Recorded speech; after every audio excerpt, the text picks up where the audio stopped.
Isabelle Delmas, qu'est-ce que vous appelez le libido gate? Mais en fait, on a l'impression que la libido prend la porte quand on vieillit, mais en fait, c'est pas vrai. Elle prend pas du tout la porte.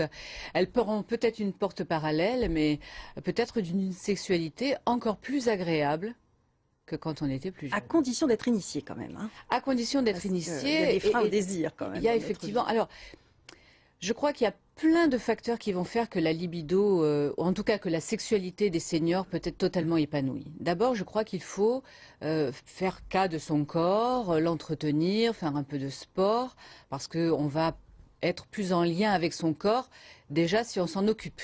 Bon. Ensuite, il faut avoir une bonne entente avec son partenaire.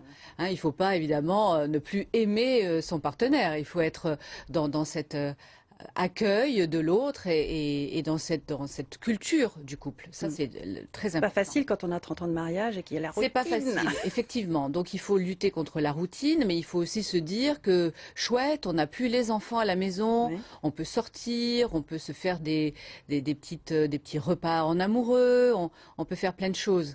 Donc je crois que ça s'entretient beaucoup. Bon, alors le désir s'émousse quand même souvent avec l'âge, il faut quand même le reconnaître. Qu'est-ce qui peut stimuler l'envie en dehors de tout ce que vous nous dites?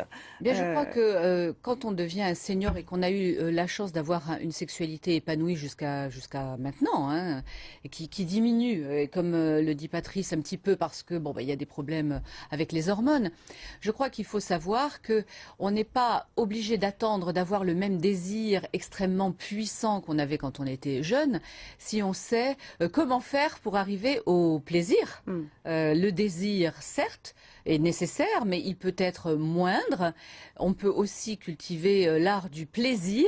Et je crois que les couples seniors, en fait, du fait que les hommes vont avoir quelques avantages, moins d'éjaculation précoce, parce que ils sont...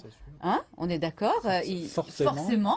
Et donc du coup, ceux qui ont souffert de ça en souffrent moins, ils prennent plus de temps, ils vont rejoindre un petit peu la rythmique de la femme.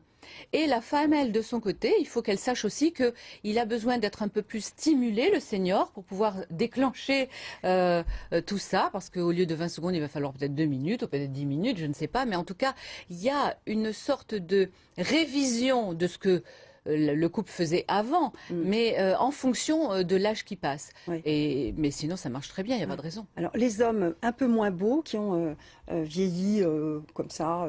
Et les femmes? Oui, vous me disiez dans la loge ce matin, Oui. ce qui me faisait sourire, c'est que voilà, quand on n'a pas eu le culte du travail du corps, on a moins de problèmes avec sa sexualité à partir de 60 ans. C'est ce que j'entends parmi mes patients.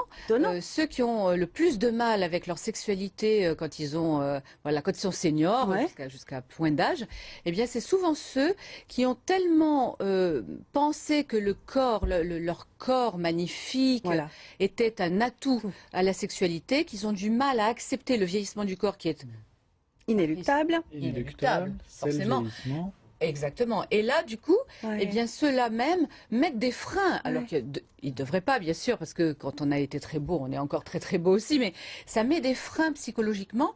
Et c'est là que la psychologie intervient. C'est-à-dire qu'il faut accepter, pour avoir une bonne sexualité, accepter que notre corps vieillit et que celui de l'autre aussi. Et le plaisir physique influence la bonne humeur, entretient le corps, améliore la mémoire. Exactement. Donc il ne faut pas l'oublier et le cultiver. Vous savez, le corps et l'esprit, c'est un tout. Et pour que tout se passe bien, il faut cultiver le tout. On sécrète des endorphines, les hormones du bonheur. Exactement. Quand on se fait plaisir. Quand on se fait plaisir. Et ça donne envie de les recréer après. Tout à fait. Donc c'est un cercle. On fait l'amour au moins une fois ou deux par semaine. On a encore envie de le faire, voilà. Et pas vicieux. Je ne l'ai pas dit. Merci beaucoup à tous les deux pour cette note optimiste sur la sexualité des seniors et des autres aussi. On termine sur l'info du jour, elle est moins drôle.